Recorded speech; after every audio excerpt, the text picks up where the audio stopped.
Hi hello నమస్తే welcome to Aadya media. నేను మీ భానుశ్రీ. ప్రస్తుతం మనతో పాటు ప్రముఖ తెలుగుదేశం పార్టీ సీనియర్ కార్యకర్త ముప్ప అంకమ్మరావు గారు ఉన్నారు. వారితో మాట్లాడు. నమస్కారం సార్. నమస్తే అమ్మా. అయితే ఆంధ్రప్రదేశ్ సీఎం వైజాగ్ వెళ్తున్నట్టుగా ప్రస్తావించారు. దీనికి మీరేం చెప్తారు? 3 సంవత్సరాల నుంచి ప్రయత్నం చేస్తూనే ఉన్నాడు. 3 అడుగులు వేయలేకపోయాడు. ఇంకా ఎన్ని అడుగులు వేస్తాడో చూద్దాం. ఆయన ఏందంటే ఈ డైవర్షన్ చేయాలి. ఈరోజు ఎందుకు మాట్లాడంటే నాకు అనిపిస్తూ ఉంది, ఎప్పుడు ఇట్లాంటి విషయాలు వచ్చినప్పుడల్లా దాన్ని పక్కదావ పట్టించడం కోసం వాడు మాట్లాడుతూ ఉన్నారు. ఓసారి ఆయన మాట్లాడతారు, ఓసారి సజ్జల రామకృష్ణ సకల శాఖ మంత్రి సజ్జల రామకృష్ణ గారు మాట్లాడతారు, వాళ్ళ అమాత్యులు మాట్లాడుతూ ఉంటారు. దీని మీద కొంతమంది బూతుల రైళ్లు మాట్లాడుతూ ఉంటారు. వాళ్ళు ఏంటంటే ఒక సమస్య వచ్చినప్పుడు కానీ లేకపోతే ప్రజల్లో వాళ్ళ వ్యతిరేకత వస్తున్నప్పుడు కానీ దాన్ని పక్కదావ మళ్లించడం కోసం ఏదో ఒకటి మాట్లాడుతూ ఉంటారు. ప్రస్తుతం అవినాష్ రెడ్డి గారిది, భాస్కర్ రెడ్డి గారిది, వివేకానంద రెడ్డి గారి హత్య గురించి జరుగుతున్నటువంటి పరిణామాలని పక్కదావ పట్టించడం కోసం కొన్ని రోజులు దాని మీద చర్చ మళ్ళీ పెట్టడం కోసం ఆయన ఈ డైవర్షన్ పాలిటిక్స్ అమలు చేస్తూ ఉంటారు. కాబట్టి దాన్ని మనం ప్రామాణికంగా తీసుకోవాల్సిన అవసరం లేదు. సెప్టెంబర్ అన్నాడు, ఏ సెప్టెంబర్ చెప్పలేదుగా, 2023 అని చెప్పలేదుగా. ఆయన మామూలుగా వెళ్ళేటప్పుడు ఏమంటారు, పలానా రోజు పలానా తారీఖు పలానా వారం అని చెబుతారు. చెప్తారు. అది చెప్పలేదు కాబట్టి అది కూడా నీటి మీద రాతనే మనం అనుకోవాలి.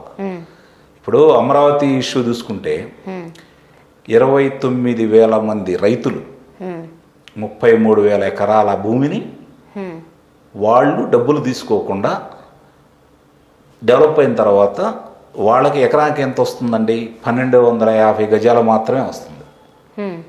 4,840 గజాలు వాళ్ళు ఇస్తే వాళ్ళకు వస్తుంది 12,500 గజాలు మాత్రమే, 1,250 గజాలు మాత్రమే. అంటే ఈ రైతులు ఇన్ని సంవత్సరాలు అభివృద్ధి అయ్యేంత వరకు ఆ ఫలాలు వాళ్ళకి అందవు. దేని మీద ఇచ్చారు?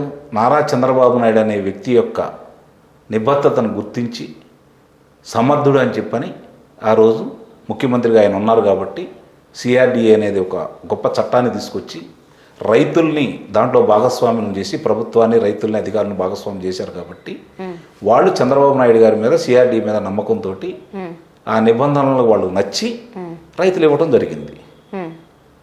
ఆ రోజు నువ్వు ఇల్లు కట్టుకున్నావు, నా ఇల్లు ఇక్కడే ఉందన్నావు, నీ వాళ్ళు చెప్పారు, నీ సహచరులు చెప్పారు, నీ పాలిట్ బ్యూరో మెంబర్స్ చెప్పారు, మీటింగ్లో చెప్పారు, నువ్వు చెప్పావు, నేను ఇక్కడే ఉంటాను, దుష్ప్రచారం చేస్తున్నారు, నన్ను నా మాటలు వక్రీకరిస్తున్నారు, నేను అమరావతిలోనే ఉంటాను, అమరావతి రాజధాని అని చెప్పి నువ్వు ఎలక్షన్కి వచ్చావు. ఆ రోజు 3 రాజధానులు నువ్వు వస్తే ఫలితం ఎలా ఉండేదో నీకే అర్థమయ్యేది.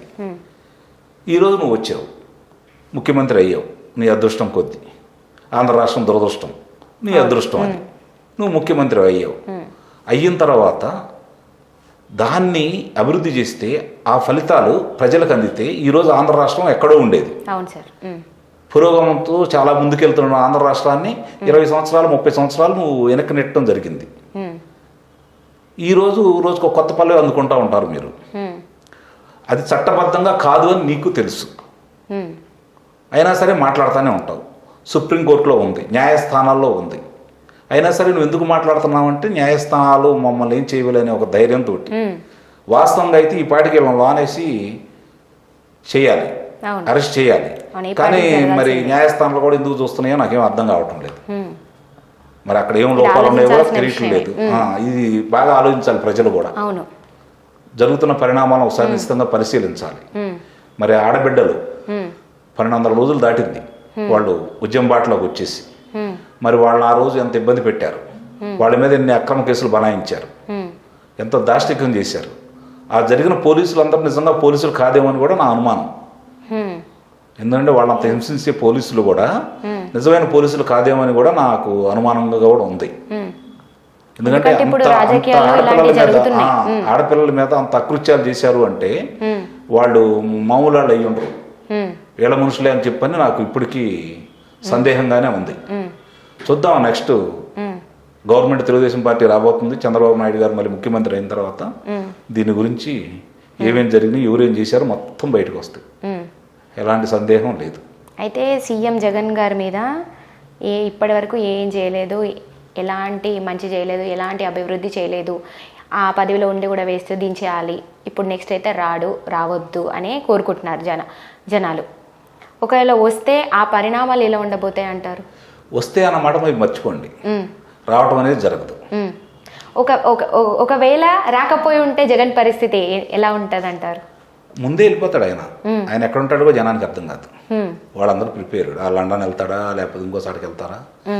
ఈ ఎమ్మెల్యేలు పోటీ 151 మంది ఎమ్మెల్యేలు వెళ్ళిన 5 ఎమ్మెల్యేలు వాళ్ళ సభ్యులు వాళ్ళందరూ ముందుగానే చక్కగా ఎక్కడికి వెళ్ళి ఉండాలా, మన ఉంటే ఏమేమవుతారో వాళ్ళకి క్షుణ్ణంగా తెలుసు కాబట్టి వాళ్ళు చేసిన పాపాలు వాళ్ళని వెంటాడుతూనే ఉంటాయి కాబట్టి వాళ్ళు ఆంధ్ర రాష్ట్రంలో మాత్రం ఉండరు.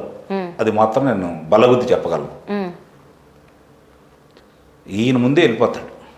అందుట్లో ఎవ్వరు ఆంధ్ర రాష్ట్రంలో ఉండరండి. అయితే జగన్ అని ఇప్పటి వరకు ఏమీ చేయలేదు కదా, మరి ఎందుకని ప్రజలు నోరు విప్పి ఎందుకు ప్రశ్నించడం లేదు జగన్ అన్నని? ఇప్పుడు మీరు ఒకటి ఆలోచించండి, రాక్షస పాలన జరుగుతూ ఉంది, ఉన్మాది పాలన జరుగుతూ ఉంది. ఉన్మాదికి ఎదురెళ్ళరు ఎవరు, రాక్షసులకి ఎదురెళ్ళరు. సమయం సందర్భం, యుద్ధం చేస్తే రాక్షసులను సంహరించడం జరుగుతుంది. యుద్ధం ఇంకా రాలేదు కదా, కాబట్టి వేచి చూస్తూ ఉన్నారు. సమయం సందర్భం కోసం వేచి చూస్తూ ఉన్నారు. ఎవరన్నా ఒకళ్ళు మాట్లాడితే వాళ్ళని హింసిస్తున్నారు, అలాగే చంపేస్తున్నారు. డాక్టర్ సుధాకర్ గారిని అలానే చంపేయడం జరిగింది. నిన్నగాక మొన్న ఒక ఎమ్మెల్సీ కారు డ్రైవర్ని హత్య చేసి వాళ్ళ ఇంటికి తీసుకెళ్ళి శవాన్ని ఇంటి ముందు పడేస్తేనే దిక్కులేదు. ఆయన మీద ఎలాంటి కేసులు లేవు. కానీ ఇదేమని ప్రశ్నించిన ప్రతిపక్ష నాయకులందరి మీద ఎస్సీ ఎస్టీ కేసులు, మరి వాళ్ళ విధులకు ఆటంకం జరుగుతున్నారని రకరకాల సెక్షన్లన్నీ పెట్టేసి వాళ్ళు ఇబ్బంది పెడతా ఉన్నారు. కాబట్టి మనకెటు ఓటు అనే ఆయుధం ఉంది కాబట్టి ఆ రోజు చూసుకుందాంలే, జరగని మనం వెళ్ళి మళ్ళీ ఇబ్బందులు ఎందుకు పడాలని చెప్పని ప్రజలు నిశ్శబ్దంగా వేచి చూస్తూ ఉన్నారు. కానీ ప్రతిపక్షంగా మాత్రం తెలుగుదేశం పార్టీ వెనకబడిపోయింది అనేది మాత్రం వాస్తవం. ఇక్కడ ఏం జరుగుతుందంటే చంద్రబాబు నాయుడు గారు ఒక్కడే శ్రమిస్తున్నారు, లోకేష్ బాబు శ్రమిస్తూ ఉన్నారు, కొంతమంది నాయకులు మాత్రమే దీని మీద స్పందిస్తూ ఉన్నారు. మాచర్లో బ్రహ్మాందరెడ్డి లాంటి వ్యక్తులు కొంతమంది దీన్ని పోరాడుతూ ఉన్నారు. కానీ ఎక్కువ మంది నాయకులు మాత్రం బయటికి రాకుండా దీన్ని పార్టీకి ఇబ్బంది, అది ఆ నాయకుల వాళ్ళ పార్టీకి కూడా ఇబ్బంది.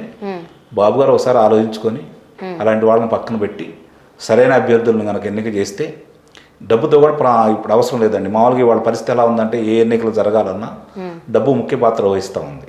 కానీ ప్రస్తుతం ఆంధ్ర రాష్ట్రంలో డబ్బు ప్రధాన భూమిక మాత్రం కాదు. ప్రజలు సిద్ధంగా ఉన్నారు. మీరు అభ్యర్థులు కనుక పార్టీతోటి మమేకమైన వాళ్ళని, ప్రజలతోటి మమేకమైన వాళ్ళని ఎన్నిక చేసుకొని అభ్యర్థులుగా నిలబెడితే అఖండ విజయం చేకూరుస్తారు. చంద్రబాబు నాయుడు ముఖ్యమంత్రి కావడం ఖాయం. రేపు జరిగే ఎన్నికలు చంద్రబాబు నాయుడు గారు జగన్మోహన్ రెడ్డి మధ్య జరుగుతున్న ఎన్నికలే.